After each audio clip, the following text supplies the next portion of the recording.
Começa agora um programa que traz tudo sobre o livro mais lido em todos os tempos. Apresentamos O Som do Livro.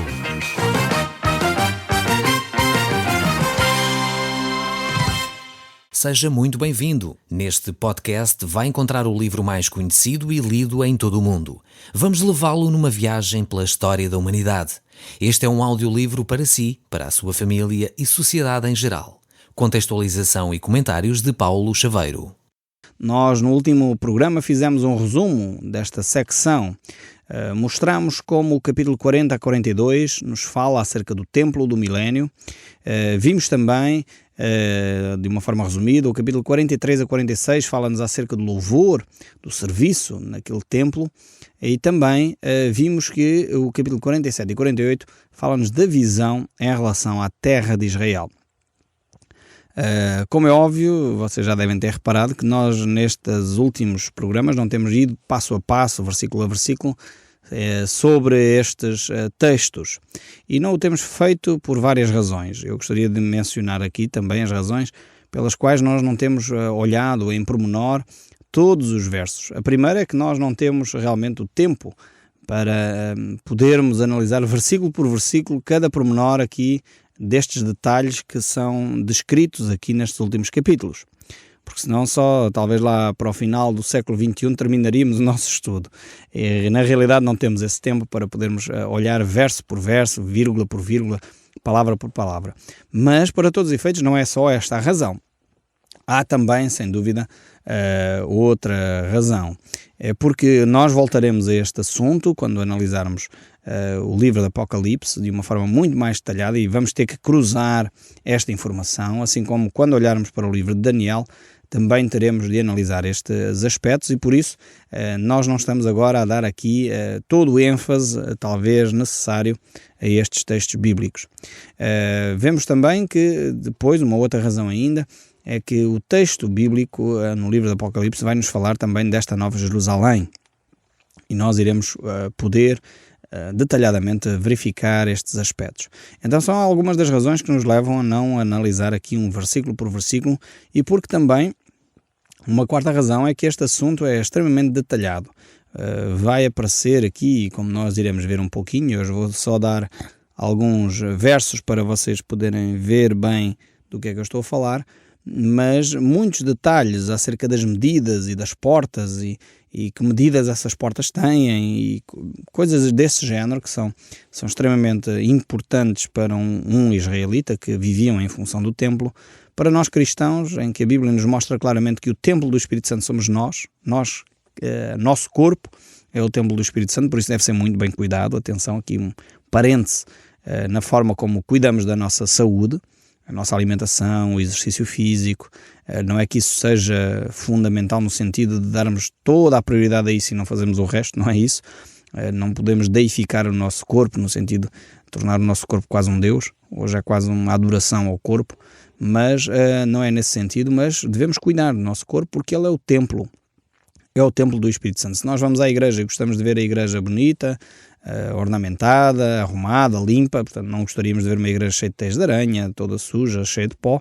O nosso corpo, que é o templo do Espírito Santo, que a Bíblia nos mostra assim, em 1 Coríntios fala-nos muito desta questão, nós devemos então cuidar do nosso templo, devemos cuidar da nossa saúde, devemos cuidar da nossa higiene pessoal. Então deixo esta recomendação também para os nossos ouvintes que devem ser de facto cristãos cuidadosos com a sua vida pessoal, com a sua higiene, com a sua saúde, com a sua alimentação, porque assim estão a cuidar do templo do Espírito Santo.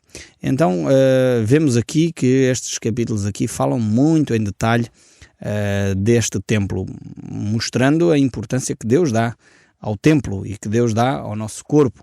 É por isso que Jesus Cristo e os judeus naquela época não entenderam. Quando Jesus Cristo disse que em 3 dias destruiria aquele templo, porque estavam a falar que o templo de Salomão era muito importante e o templo de Herodes era muito grande, era muito bonito, e Jesus disse a certa altura, em 3 dias eu destruo este templo e reconstruo um novo. E eles não perceberam que Jesus Cristo estava a falar do seu corpo, da sua morte e ressurreição. E às vezes nós seres humanos somos assim. Deus fala-nos de coisas espirituais e nós pensamos que Ele está a falar de coisas materiais. Então precisamos de abrir o nosso olho, abrir o nosso coração para ouvir a voz de Deus e aquilo que Ele tem para nos dizer em termos espirituais. Então aqui o capítulo 40 fala-nos acerca deste novo templo que Deus vai estabelecer. É um templo que irá estar ativo durante este período que é o milénio. O milénio é uma altura em que Cristo Jesus vai reinar na Terra. Portanto, aqueles que já nos têm seguido mais regularmente sabem do que estou a falar. Aqueles que talvez nos sintonizaram hoje não percebam ainda bem isto, mas o que a Bíblia fala é que Jesus Cristo um dia vai estabelecer o seu reino literalmente aqui na Terra. E nós, os cristãos, de acordo com os ensinos bíblicos, iremos governar com Ele. Portanto, reinar com Jesus. E nesse período de tempo, diz aqui o texto, Israel voltará a ter um período preponderante na sua história. E vemos aqui o capítulo 40, verso 1, a mostrar que o templo ali será então restabelecido, restaurado. Vamos ler este verso 1 do capítulo 40, dizendo assim: No ano 25º nosso exílio, portanto já haviam 25 anos que eles estavam exilados, no princípio do ano, no 10º dia do mês, 14 anos após ter saído da cidade, nesse mesmo dia veio sobre mim a mão do Senhor e Ele me levou para lá. Vemos aqui mais uma vez que o interessante nisto é que Ezequiel não ficou estagnado com as primeiras visões que recebeu. Não, levou 25 anos, mas ele continuava firme na fé. Não ficou a viver à sombra dos primeiros encontros com Deus. Alguns cristãos às vezes fazem isso. Eu converti-me há 10 anos atrás, há 15 anos atrás, e aquele encontro com Deus foi fantástico, foi maravilhoso, foi belo, e depois ficam ali. Nunca mais evoluíram espiritualmente, nunca mais tiveram um encontro com Deus profundo e sério, nunca mais tiveram revelação da parte de Deus, nunca mais ouviram a voz de Deus. Qualquer coisa vai de errado na vida de alguém que teve um encontro com Deus e nunca mais cresceu espiritualmente.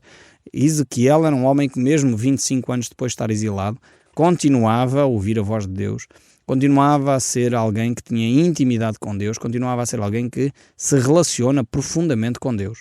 E Deus pega nele então e vai levá-lo de volta à terra de Israel e vai trazer-lhe uma visão.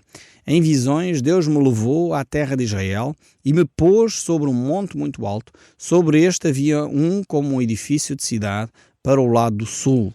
Ele me levou para lá e eis que um homem cuja aparência era como de bronze estava de pé na porta e tinha na mão um cordel de linho e uma cana de medir.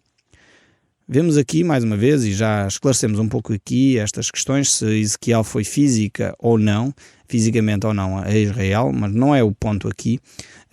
O facto é que ele teve esta visão de uma cidade restaurada. Estamos lembrados que a cidade estava completamente destruída, não havia templo, não havia sequer muralhas, não havia cidade, no fundo. E agora Deus levou-o para que ele visse aquilo que poderia acontecer em torno da cidade de Jerusalém e da sua reconstrução. Depois ele vê aqui um homem com a aparência de bronze. E poderíamos dizer com alguma facilidade que isto representa ou manifesta um anjo de Deus. E ele tem na mão um cordel de linho e uma cana de medir. Significa que ele aqui também vai mostrar algo de novo ao seu povo. Vai mostrar as dimensões concretas daquilo que Deus quer. Esta é uma imagem recorrente, uma imagem que Deus utiliza com frequência. No livro do Apocalipse voltamos a ver este ser, este anjo poderoso, enfim, com este aspecto reluzente e ao mesmo tempo assustador e ao mesmo tempo belo, que de facto são os seres espirituais que Deus criou. Vejamos aqui o verso 4 também. Disse-me o homem, portanto este anjo que ali estava: filho do homem, vê com os teus próprios olhos e ouve com os teus próprios ouvidos, e põe no coração tudo quanto eu te mostrar, porque para isso foste trazido para aqui. Anuncia, pois, à casa de Israel tudo quanto estás vendo. Deus então pega em Ezequiel, leva-o até à cidade de Jerusalém, e então agora diz-lhe a ele: toma muita atenção àquilo que vai acontecer. E em visão, Deus vai-lhe começar a mostrar e a descrever com detalhes, muitos detalhes, aquilo que Deus iria fazer num futuro à cidade de Jerusalém. O verso 5 mostra, por exemplo, algum destes detalhes. Vi um muro exterior que rodeava toda a casa, e na mão do homem uma cana de medir, 6 côvados, cada um dos quais media um côvado e 4 dedos. Vejam o pormenor, é um côvado e 4 dedos. Um côvado era mais ou menos um punho fechado até ao cotovelo, e 4 dedos era a medida então exata que Deus traz aqui a Ezequiel. E ele mediu então a largura do edifício uma cana e a altura uma cana.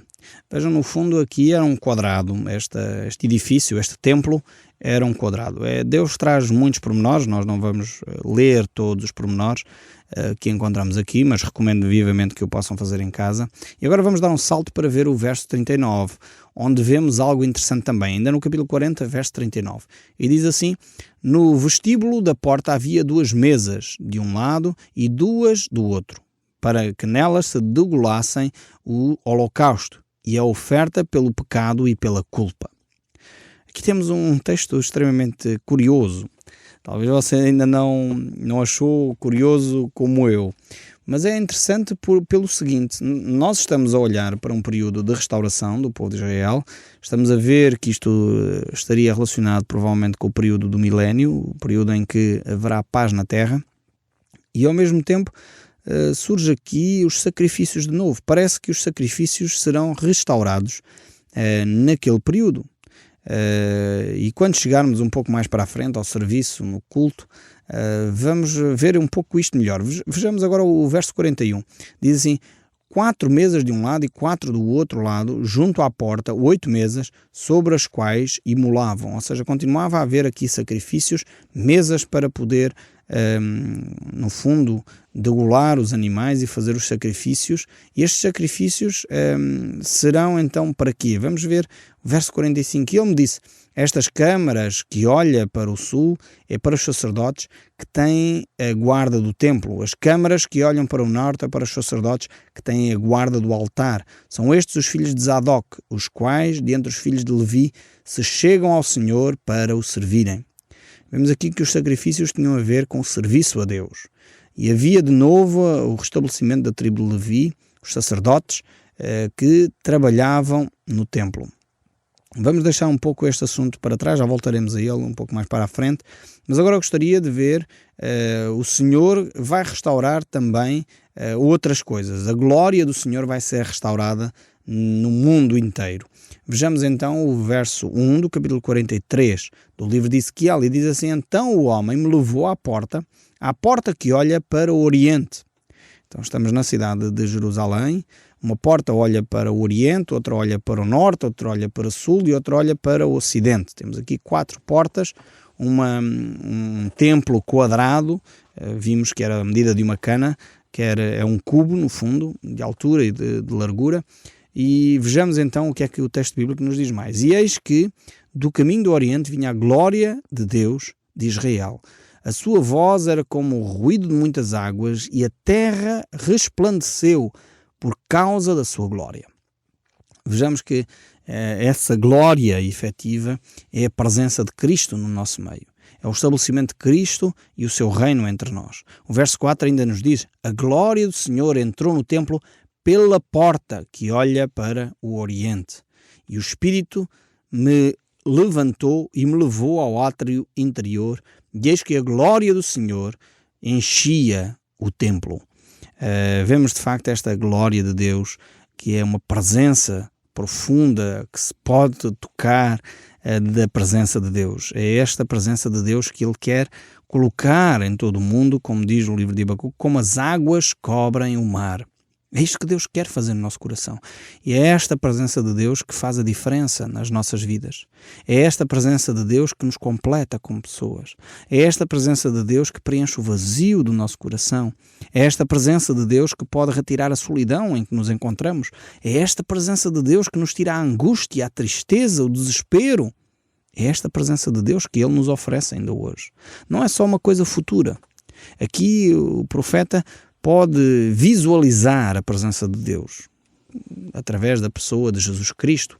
Ela torna-se visível, mas a pessoa de Jesus Cristo quer habitar no nosso coração, mesmo que nossos olhos não a possam ver, O nosso coração pode senti-la. E você pode sentir agora mesmo. Se entregar a sua vida nas mãos de Cristo agora mesmo, dissesse: Senhor, eu quero tocar a tua glória. Eu quero que esta glória que tu tens, que encheu o templo, preencha o meu vazio, preencha a minha solidão, preencha a minha tristeza, preencha a minha angústia, retira o meu desespero, retira a minha depressão. Se você fizer esta oração e disser: Senhor, perdoa o meu pecado porque eu não tenho dado espaço, não te tenho dado espaço na minha vida. Perdoa o meu pecado. Eu quero a partir de hoje reconhecer-te como meu Senhor e Salvador. Por isso enche a minha vida. Sem dúvida, se você fizer esta oração que eu acabei de dizer, você pode experimentar na primeira pessoa aquilo que significa estar cheio da glória do Senhor. O seu templo, a Bíblia diz que o nosso corpo é o templo do Espírito Santo. O seu templo pode experimentar esta presença de Deus que enche toda a sua vida. É tremendo. Você pode experimentar isto, não precisa esperar para que o milénio aconteça. Não precisa esperar que o estabelecimento do reino de Cristo aconteça. Você pode experimentar isto agora mesmo. Se disser esta oração: Senhor, por favor, perdoa o meu pecado. O sangue de Jesus Cristo me purifica de todo o pecado. Eu entrego a minha vida nas tuas mãos.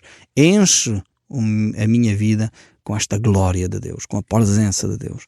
Essa paz de Deus que excede o entendimento vai guardar agora o seu coração. Esta é uma promessa de Deus. Eu a declaro em nome de Jesus para si. E realmente o texto bíblico continua no capítulo 43, o verso 19, a dizer: os sacerdotes, os levitas, que são da descendência de Zadok, que se chegam a mim, diz o Senhor, para me servirem, darás um novilho para oferta pelo pecado. Então temos aqui, como eu disse, voltamos agora ao aspecto dos serviços e dos sacrifícios. Temos aqui então a restauração dos sacrifícios. E a restauração no seu sentido mais global. Aqui há uma oferta pelo pecado. E em Ezequiel 45, nós vemos que de facto a presença de Cristo está no meio do povo. Por exemplo, o verso 21 diz: no primeiro mês, no dia 14 do mês, tereis a Páscoa, festa dos 7 dias. Pão asmo se comerá. Temos aqui esta ideia do verso 21, capítulo 45 do livro de Ezequiel: tereis a Páscoa. Cristo é a nossa Páscoa. Foi Ele que estabeleceu na Páscoa com os seus discípulos esta nova aliança. E Ele disse: não mais comerei do fruto da vida, até que voltarei a comer convosco. E aqui temos a Páscoa estabelecida de novo. Cristo a celebrar connosco, com toda a humanidade.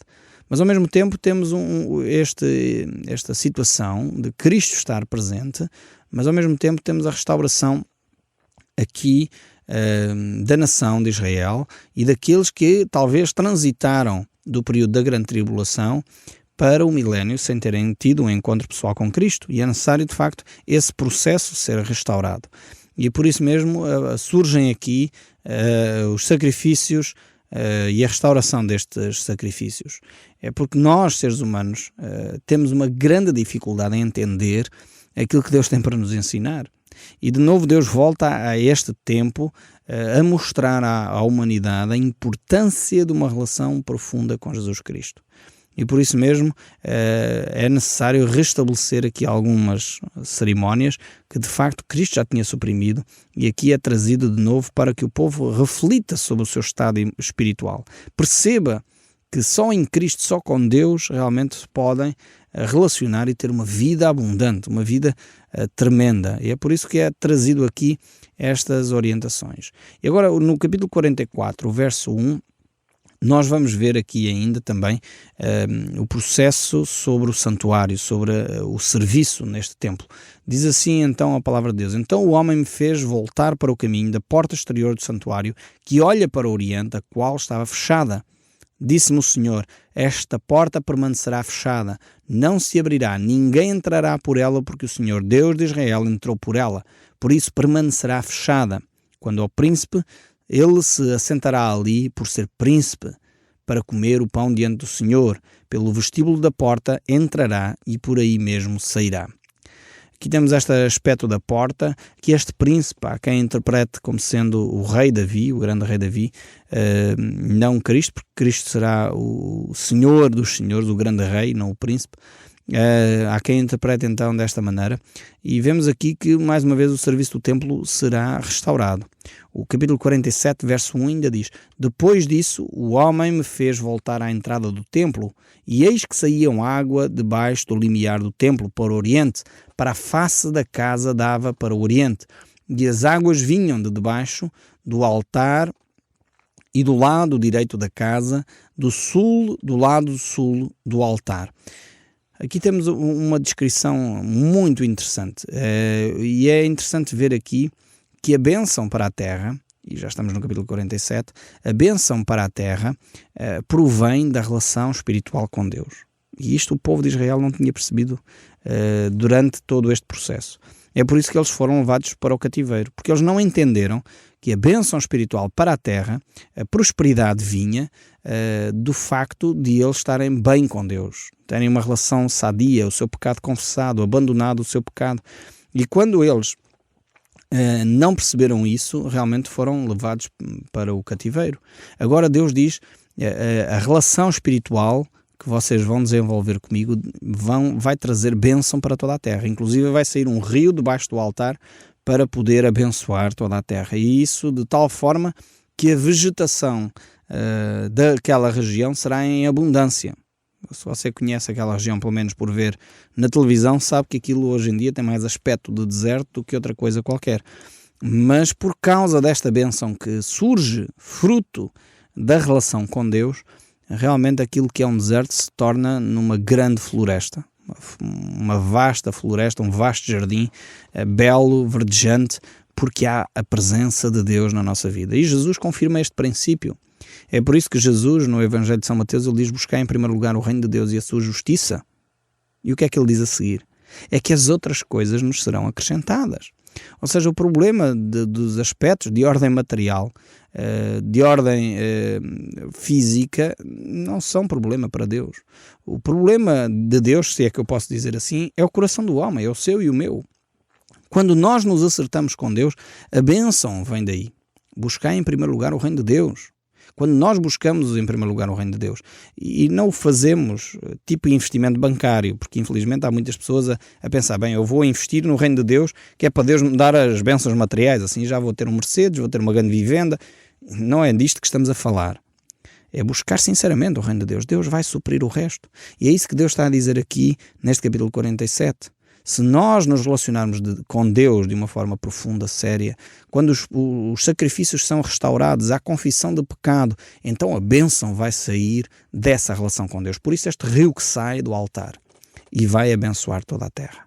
Eu espero sinceramente que isto fique claro também na sua vida. Você perceba que a sua bênção, a bênção de Deus sobre si, virá na medida em que você buscar o reino de Deus e a sua justiça. Quanto mais você se apegar a Deus, mais Deus trará a bênção sobre a sua vida. O Som do Livro, uma produção da Rádio Transmundial de Portugal.